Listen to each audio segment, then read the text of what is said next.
Kiss of death. Ito ang daladala ni VP Sara sa sino mang kandidato na kanyang i-endorso at kung sino mang kandidato ang mapahanay sa kanya. Lagapak, olats, talo at bigo. Yan ang nangyayari dahil si Sara ay merong kiss of death. Bakit kiss of death? Kasi ayaw ng mga tao sa kanya. Kaya kahit sino mang i-endorso niya, talo.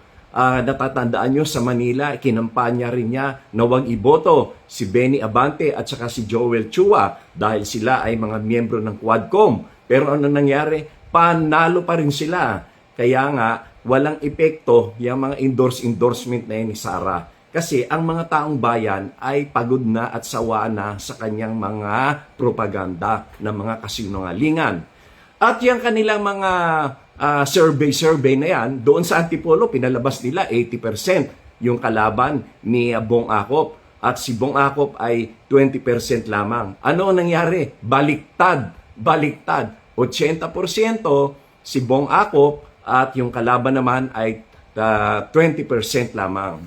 Mahusay naman na tao yung kalaban niya at yun naman ay naglingkod bayan na rin. Kaya lang, talagang mali na ikaw ay magpapa-endorso kay Sara. Kaya ito, leksyon na ito sa mga kandidato na pag kayo ay nagpa-endorso kay Sara, kayo ay siguradong talo, lagpak. O kabaliktaran ito doon sa sinasabi ng isang taga Duterte camp na ang sinasabi ay lahat daw ng boboto sa impeachment ni Sara ay sisiguraduhin nila na matatalo sa 2028. Bakit? May tao ba kayo? Hindi nga kayo makapagbuo ng rally, no? Magtawag nga kayo ng rally sa EDSA ngayon. Tingnan ko kung gaano karaming tao nyo. Wala. Kayo-kayo lang rin yan. In fact, yung inyong mga maisog rally, nilalangaw. Kaya hindi nyo pwedeng sabihin na marami kayong tao. At saka yung mga survey na yan, na mga trust rating daw, mataas si Sara. Ha? Paano nangyari yun? Samantalang, galit na nga yung mga tao sa kanya. Galit na sa mga katiwalian nila ng pamilya niya. Doon sa tatay niya, EJK, yung Pogo, yung online gambling, yung kung ano-ano pang mga katiwalian. Pagkatapos sasabihin nyo, malakas sila, kalukuhan yan. Yan kasing Pulse Asia, SWS, mga bayaran yan.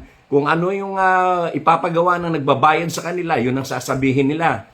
Kaya huwag kayong maniwala dyan sa mga survey na yan.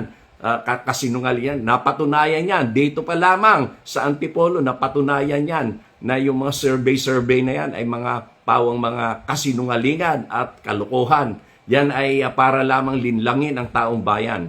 At dito ay lumabas na kahit na ini-endorse ni Sara, kahit pinapalabas na niloloko nila mga tao na merong survey na mataas, anong nangyari? Kiss of death! Kiss of death!